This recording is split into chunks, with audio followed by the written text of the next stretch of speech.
नमस्कार। आज हम सब मिलके समय में लगभग 5000 साल पीछे चलने वाले हैं। सिंधु और सरस्वती नदियों के हरे भरे मैदानों में यहीं पर एक ऐसी क्रांतिकारी सभ्यता ने जन्म लिया था जिसने, आप कह सकते हैं, दुनिया को शहरी जीवन का पहला पाठ पढ़ाया। तो चलिए एक सवाल से ही शुरुआत करते हैं। क्या ऐसा हो सकता है कि जब दुनिया का ज्यादातर हिस्सा बस कबीलों में जी रहा था, तब हमारे पूर्वज एक ऐसी दुनिया बना रहे थे जो आज के आधुनिक शहरों को भी, जी हाँ, टक्कर दे सकती है? और देखिए, ये कोई छोटी मोटी बस्ती नहीं थी। हड़प्पा सभ्यता 10 लाख वर्ग किलोमीटर से भी ज्यादा बड़े इलाके में फैली हुई थी। अगर आप अंदाजा लगाएं तो ये उस समय के मिस्र और मेसोपोटामिया दोनों को भी मिला दें तो उससे भी कहीं ज्यादा बड़ी थी। तो चलिए अब सीधे इस सभ्यता की सबसे बड़ी, सबसे कमाल की उपलब्धि की तरफ बढ़ते हैं। उनके अविश्वसनीय रूप से प्लान किए गए शहर, जिन्हें हम दुनिया का पहला स्मार्ट सिटी भी कह सकते हैं। जरा इस बात पर गौर कीजिए। हम बात कर रहे हैं लगभग 3300 ईसा पूर्व की, जब बाकी दुनिया में ज्यादातर लोग शिकार और खाना इकट्ठा करने पर ही निर्भर थे। उस वक्त यहां एक पूरी शहरी क्रांति जन्म ले रही थी। ये अपने समय से सदियों आगे की सोच थी, सच में। अब देखते हैं कि इन शहरों का डिजाइन इतना क्रांतिकारी था क्यों। हड़प्पा और मोहनजोदाड़ो जैसे शहर इसकी सबसे बेहतरीन मिसाल हैं। ये हमें दिखाते हैं कि 5000 साल पहले अर्बन प्लानिंग का असली मतलब क्या था। इसे समझने का सबसे अच्छा तरीका है एक बड़ी सी शतरंज की बिसात यानी चेसबोर्ड की कल्पना करना। हड़प्पा के शहर ठीक इसी तरह एक ग्रिड सिस्टम पर बसाए गए थे, जहां हर चीज अपनी सही जगह पर बिल्कुल सटीक और पूरी तरह से योजनाबद्ध थी।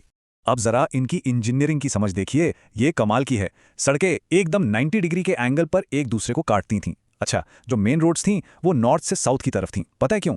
ताकि हवा चले तो शहर की अपने आप सफाई हो जाए, मतलब नेचुरल क्लीनिंग।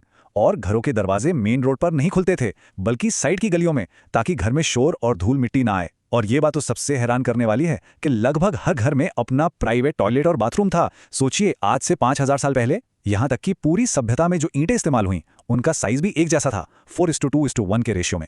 ये दिखाता है कि कोई ना कोई मजबूत सेंट्रल अथॉरिटी तो जरूर थी। मोहनजोदड़ो के ठीक बीचों बीच बना ये विशाल स्नानागार आज भी हमें हैरान कर देता है। शायद इसका इस्तेमाल किसी सामाजिक या धार्मिक अनुष्ठान के लिए होता होगा, लेकिन इसकी असली खासियत इसके साइज में नहीं, बल्कि इसकी बनावट में है। तो सवाल यह है कि उन्होंने ये कमाल किया कैसे? देखिए, सबसे पहले उन्होंने पक्की ईंटें बिछाईं, फिर उन्हें जिप्सम के गारे से जोड़ा और आखिर में पानी को रिसने से रोकने के लिए प्राकृतिक तारकोल यानी बिटुमिन की एक मोटी परत चढ़ा दी। 5000 साल पुरानी ये तकनीक दुनिया में वाटरप्रूफिंग का सबसे पहला ज्ञात उदाहरण है। और पानी को काबू में करने की ये कहानी यही खत्म नहीं होती। गुजरात के धोलावीरा शहर ने तो रेगिस्तान के बीचों बीच पानी बचाने की कला में महारत हासिल कर ली थी।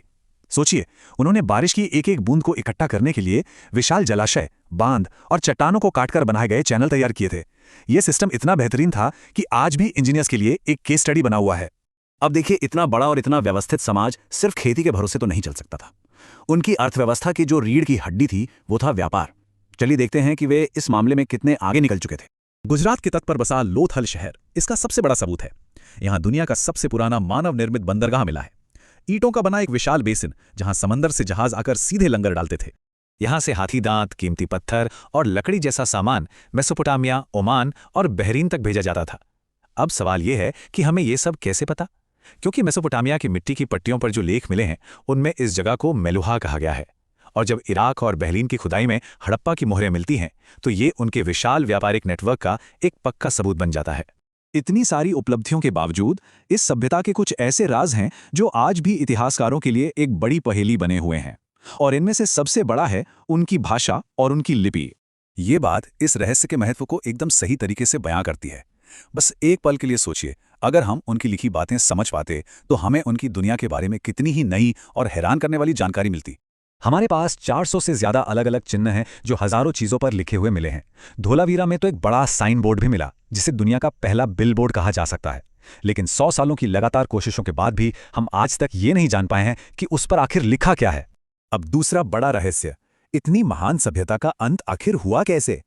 जो पुरानी धारणाएं थीं, उनको अब विज्ञान ने चुनौती दी है और असली वजह कुछ और ही सामने आई है। तो आखिर हुआ क्या था? देखिए, बहुत लंबे समय तक यह माना जाता था कि बाहर से आए आर्यों ने हमला किया और इस सभ्यता को खत्म कर दिया। लेकिन अब साइंस इस थ्योरी को पूरी तरह से नकारता है।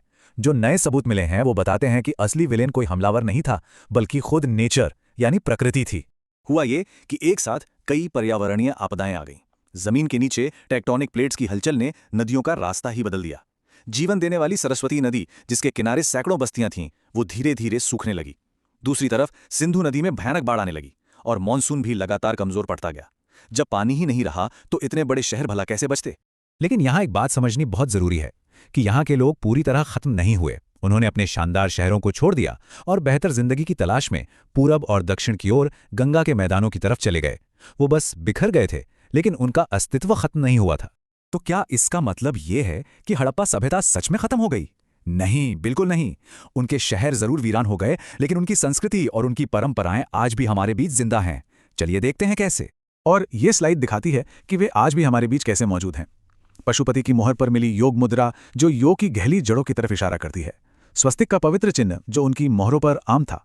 पीपल के पेड़ की पूजा और हमारे घरों में आंगन बनाने की परंपरा, ये सब उसी 5000 साल पुरानी विरासत की गूंज है जो आज भी हमें सुनाई देती है। तो असल में हड़प्पा सभ्यता कभी मरी ही नहीं, वो बस बदल गई। उनके लोग हमारे पूर्वज हैं और उनकी संस्कृति, उनका डीएनए आज भी इस मिट्टी में और यहाँ के लोगों में जिंदा है। और आखिर में एक सवाल छोड़कर जा रहा हूं। ये खामोश खंडर हमें याद दिलाते हैं कि हम एक कितनी महान विरासत के वारिस हैं। लेकिन अगर भविष्य में कभी कोई हमारे आज की सभ्यता के निशान खोजे तो हमारी कहानी क्या होगी? इस पर जरूर सोचिएगा।